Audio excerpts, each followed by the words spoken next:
50,000แวะเติมน้ำมันก่อนพี่น้องเอ้ย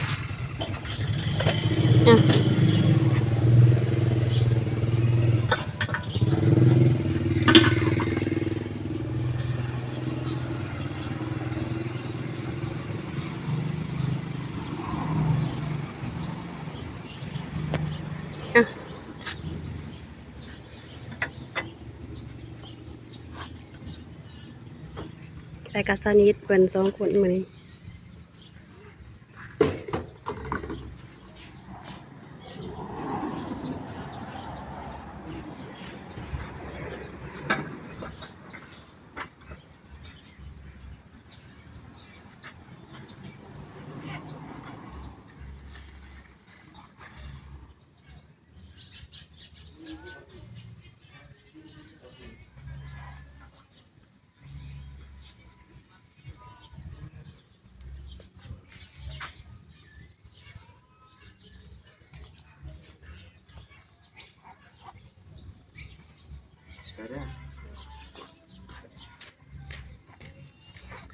สิได้เดินทางไปต่ออีกพี่น้องเอ้ยเขาไปในเมืองมื้อนี้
กพี่น้องเอ้ยมื้อนี้